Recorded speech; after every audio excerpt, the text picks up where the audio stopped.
viewers, and welcome to another interesting episode of Life After CIS with Mark 300. My name is Orbusa and I'm thrilled to be here again. Today we are going to be discussing a very important and interesting topic which is vital for both students and working class individuals. And with me here in the studio is our guest who will be doing justice to the topic building your employability portfolio.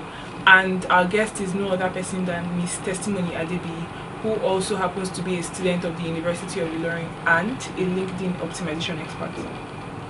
You're welcome to the studio, Testimony. Thank you for having me. It's great to have you here. And let's get right into business. Earlier I mentioned that the topic we're going to be discussing today is about building an employability portfolio. But in recent years, 21st century employers have complained that a lot of undergraduates do not have basic skills that are required to actually be employed. And they also complain that some don't even have basic communication skills. So how do you think this problem can be tackled? But before that, what is an employability portfolio and why is it important? Alright, so an employability portfolio simply is a visual or written representation of places you've worked in, projects you've worked on, pretty all the work experiences that you have and the skill sets that you possess. So it's more like anyone can claim that I can do this thing, but we want to be able to see everything in one place. And that's what it pretty means in all. And why it's very important is, let's say for instance I'm hiring and I want someone to join my team. I want to be able to see that, okay, I'm bringing in this person to do this particular work. Has this person worked on something similar to this before? How did the person go about it? Can the person actually do it? It's not just bringing somebody and saying that yes, you are employed. Can the person do it? So a portfolio helps you to see the person's track record, to help you to highlight the person's strength, and you are so sure that, okay, bringing this person in actually benefits my organization. I think, yeah, I already defined, but it is as well as important. Just to like talk about why many undergraduates don't have the skill sets. You know, like you said, there's a gap. So most times, you know, what we see within the walls of the university is different from what is happening outside. So there is already the skill gap. You know, we're here to be trained, but we're not trained with the hard skills. So we understand the theory and we're not given opportunities, you know, to do the work. So we get outside school and what we see is different from what we have been hearing, apart from, you know, some people that just have maybe elderly ones and you see them going to work and you're like, yo, this is not what they're teaching us in school. So we have that already from the academic system. And you know, you also have like students that just believe once I get the certificate, coming out would, you know, be much more easy. So yeah, I think those are like the major factors that are contributing to that skill gap. So how can a student leverage their portfolio during a job search or when they are applying to graduate school? So I talked about how LinkedIn works. It's just like any other social media platform, but yeah, everything on your page is just geared towards your professional life. So I say that I am a student, and I've seen this happen so many times. There are people that get opportunities to travel as a research assistant right from school to go and work with the professor in the US. How did that connection happen? And one of the beautiful things about LinkedIn is no one cares where you come from, as far as they can see that this is what you've worked on in the past. Oh, okay, would you like to work on this project with me? And how does that happen? That's where telling your story matters a lot. Oh, while in school, your undergraduate project was about this and this. I talk about it. I talk about the impact of my project as well. So then also reaching out to these people, building a network of the people you are interested in working with after, or you know, studying with, whichever it is. So yes, I think those are like the major strategies that people use. Alright, then that will be all for today's testimony.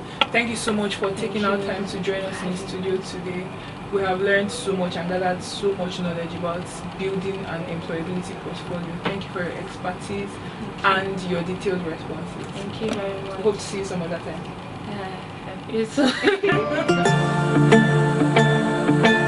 Hi guys, you're welcome to today's Vox Pop segment on Live After CIS with Mark 300. Honestly, this particular Vox Pop segment is going to be fun because we're going to be talking about a crucial topic of what I ordered versus what I got. Okay, this is a particular slang that has been trending so far, and today we're going to be taking to the streets of the University of Ilorin, particularly Communication and Information Science faculty, to get to know people's opinion. Students' opinion about the admission palaver, as they usually say it. Yes, this is when you choose a particular discipline and you are given another.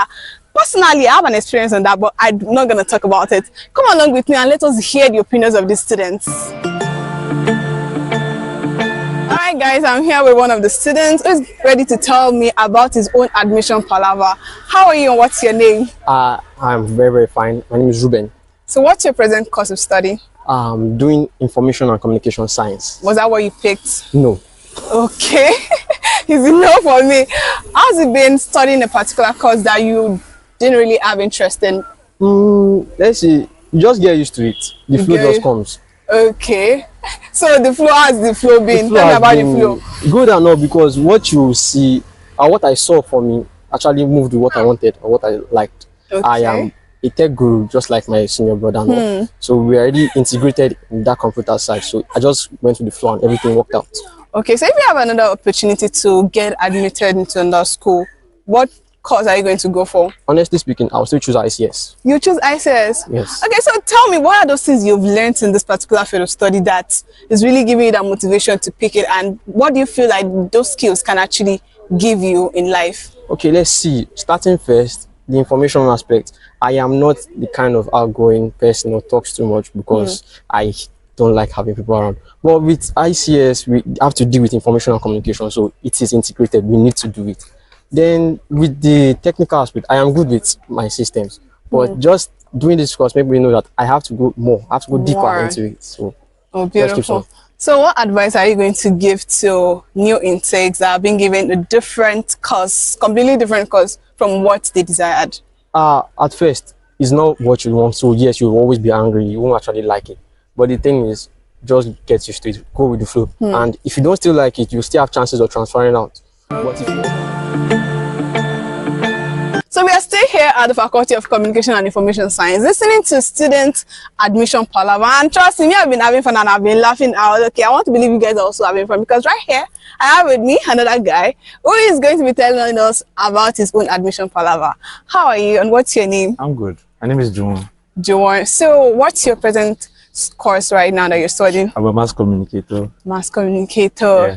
So was that what you picked at first? Nah, I didn't. That wasn't what you picked? I didn't. So what does it feel like studying a course that wasn't your choice at all?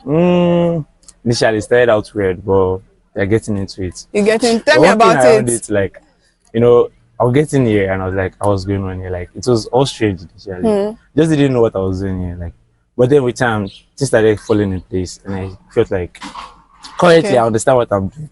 Currently, like before. Okay, well, so what skills have you learned from the Department of Mass Communication that you feel like would actually help you in life? Okay, when it comes to mass communication, you learn communication in general and also teamwork, like putting you in groups and having you work with people that you don't know how they behave right from them. So you guys work together, you try to like achieve common goals, because if a single person makes a mistake, then you all are going to suffer the consequence. Definitely. So you don't have a choice, you just have to work together.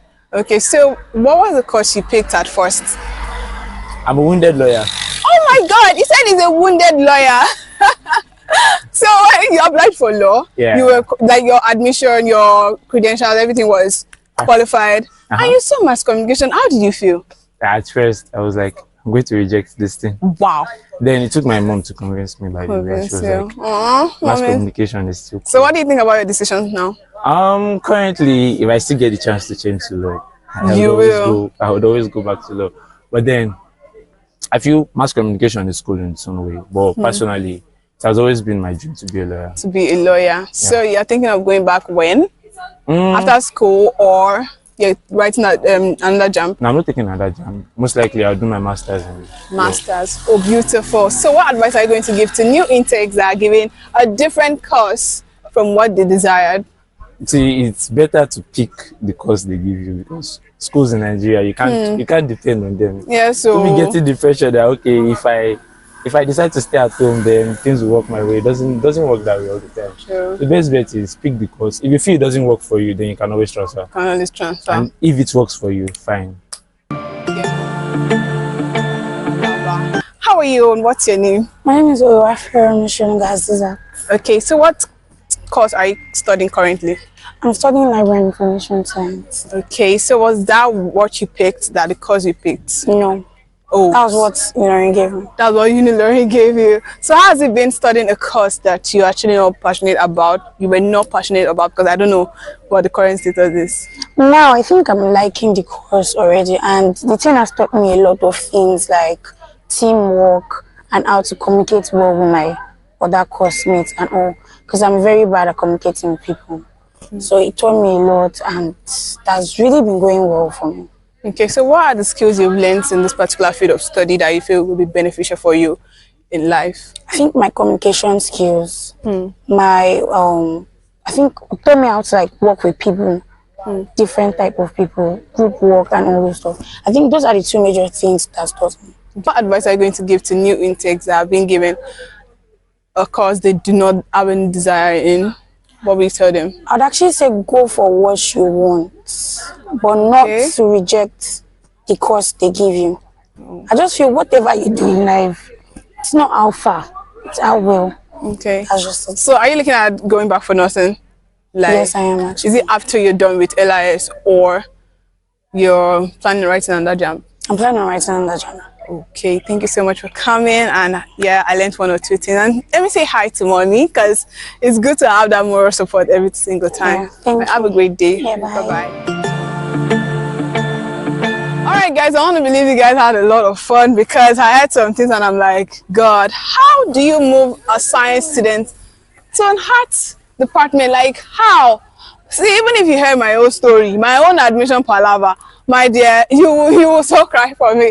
But right now, I'm where I am. I'm so fulfilled and I'm really, really happy. Thanks to Unilearning. Okay, I want to believe you guys had so much fun. I want to believe this episode was really, really educating, entertaining, and also informative. But all the same, it's your girl Eunice Alao, and I'm signing out. Bye bye.